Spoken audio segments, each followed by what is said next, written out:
today was no exception. There were some things that you did really well, and a couple things I'd like to suggest for next time, of course. The speech, the project that Heather spoke from was how to say it. And the intent is to choose words and sentence structure that make ideas understandable, make concepts that you're explaining understandable, and avoiding jargon. I liked several things, like I said. I like that you use some cliches and proverbs that we all recognize, we've all heard, or at least most of us probably heard growing up, about the early bird catches the worm. I'm sure there are some equivalent expressions in other cultures that I would love to hear from this group. But you did that in a way that probably for most of us rang a bell, like, oh, yeah, that's how I've always thought.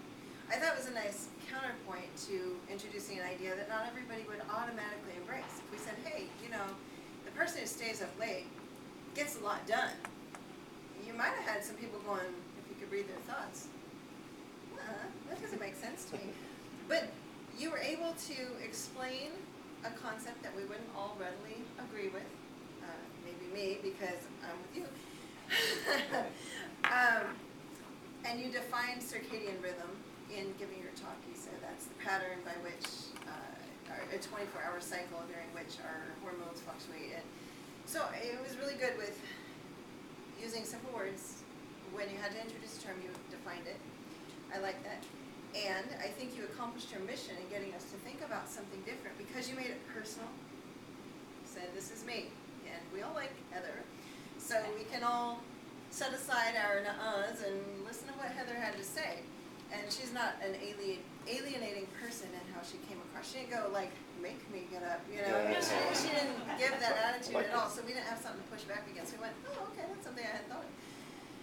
Also, as always, your volume was excellent. Your inflections, I would like you to watch the video when you get a chance. Inflections were very good, and I think she also used speed of speech very effectively. Sometimes speaking very slowly for the person who's struggling to wake up, and then she sped up later and she was explaining how much they get done. And I don't know if that was a conscious choice, but it was really good. So I'd like you to watch that. And the things that I would correct, and because it's the words speech, the how to say it speech, I would suggest when you watch, there were a couple of times where you said which I think you naturally do. I naturally do, I can relate to that. But there was another word choice, and I think it was not a matter of a choice. You said, I agree with the thing on the back. And the thing being a statement in this case. I think if you'd chosen that word as opposed to letting whatever came into your mind, I think the thing was kind of, it undercut what you're trying to say. I agree with something that's a good idea, and then you say it's the thing, and it just kind of weakened it a little bit.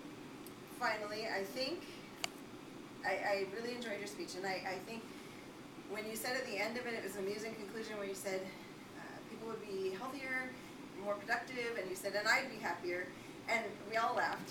I thought, hey, you know, that maybe this is the basis for humorous speech. I thought, well, I'm not sure.